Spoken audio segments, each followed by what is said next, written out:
बहुत समय पहले की बात है। हस्तिनापुर के राजा शांतनु और महारानी सत्यवती के पुत्र विचित्रवीर अब बड़े हो चुके थे। उन्हें हस्तिनापुर का राजकुमार बनाया जाता है। एक दिन की बात है। महारानी सत्यवती पितामह भीष्म से कहती हैं, विचित्रवीर अब बड़े हो चुके हैं, विवाह योग्य हो गए हैं, तो अब इनके विवाह की तैयारी की जाए। तो इस प्रस्ताव का पितामह भीष्म भी समर्थन करते। उसी समय काशी के राजा की 3 पुत्रियां थीं, अम्बा, अंबिका और अम्बलिका। उन्होंने तीनों पुत्रियों के लिए स्वयंवर का आयोजन किया और दूर दूर के राजाओं को आमंत्रित किया, लेकिन राजकुमार विचित्रवीर को आमंत्रण नहीं भेजा। जब यह सूचना पितामह भीष्म को पता चलती है तो वे काफी क्रोधित होते हैं और इसे हस्तिनापुर का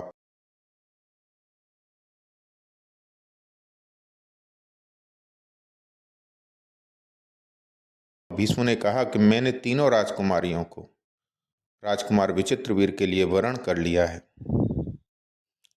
किसी को विरोध हो तो वो मुझसे युद्ध कर सकता है।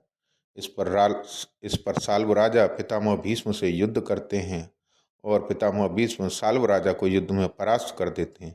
वे तीनों राजकुमारियों को लेकर हस्तिनापुर पहुंचते हैं।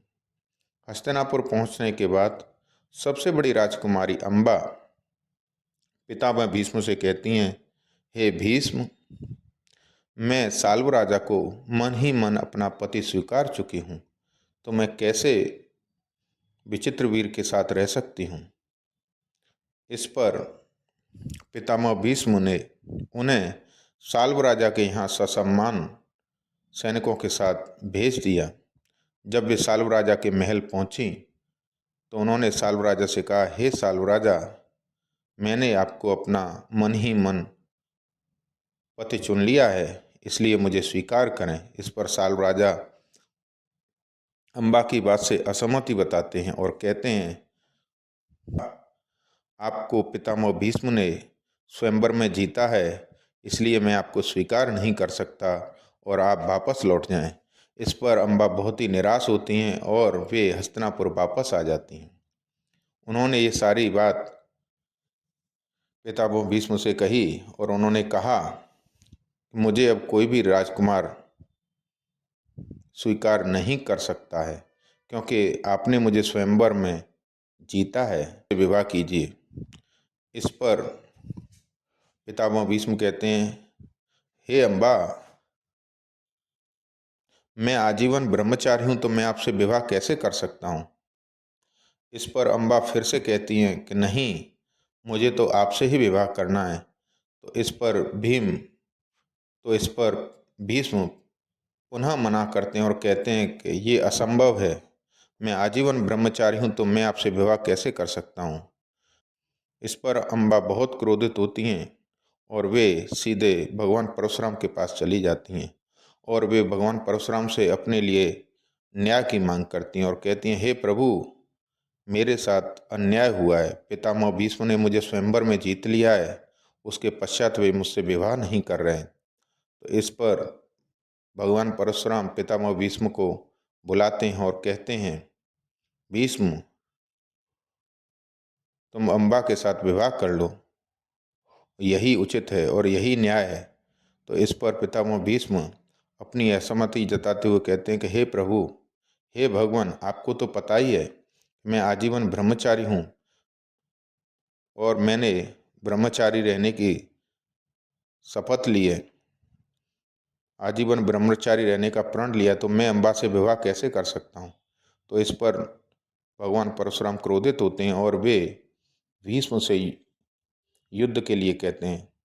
तो इस पर भीष्म युद्ध के लिए तैयार हो जाते हैं और भगवान परशुराम और पितामह भीष्म में लगातार 23 दिनों तक निरंतर युद्ध चलता रहता है। अब पूरे ब्रह्मांड में हाहाकार मच जाती है। सभी देवी देवता बहुत चिंतित होते हैं। वे सभी एकत्र होकर नारद मुनि के साथ पितामह भीष्म और भगवान परशुराम से युद्ध रोकने की प्रार्थना करते हैं। इस पर वे दोनों मान जाते हैं और अम्बा वहाँ से चली जाती हैं।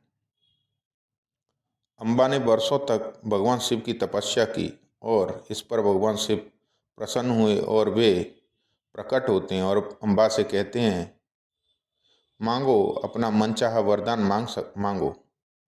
इस पर अम्बा भगवान शिव से, पितामह भीष्म की मृत्यु का कारण बनूं, प्रभु मुझे ऐसा वरदान दीजिए। इस पर तथास्तु कहते हैं और अदृश्य हो जाते हैं। इसके पश्चात अम्बा अपने शरीर को अग्नि को समर्पित कर देती हैं और इस घटना के कुछ समय पश्चात ही पंचाल नरेश द्रुपद के यहाँ अम्बा शिखंडी के स्वरूप में जन्म लेती। जब महाभारत का युद्ध हो रहा था तो महाभारत के युद्ध के समय पितामह भीष्म कौरवों की तरफ से सेनापति नियुक्त किए गए थे। वे कौरवी सेना का संचालन कर रहे थे और उनको हराना असंभव था। तो इसीलिए भगवान श्री कृष्ण ने एक योजना बनाई और उन्हें पता था कि पितामह भीष्म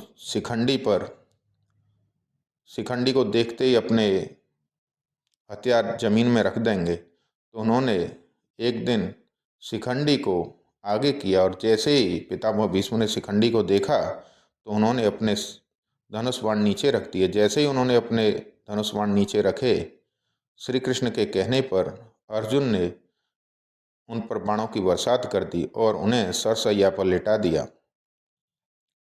इस प्रकार से अम्बा पितामह भीष्म की मृत्यु का कारण बनी और पितामह भीष्म की मृत्यु के पश्चात अम्बा का प्रसव पूर्ण हुआ। अगर आपको ये कहानी अच्छी लगी हो तो वीडियो को लाइक करें, शेयर करें और चैनल को सब्सक्राइब ज़रूर करें। जय हिंद, जय भारत।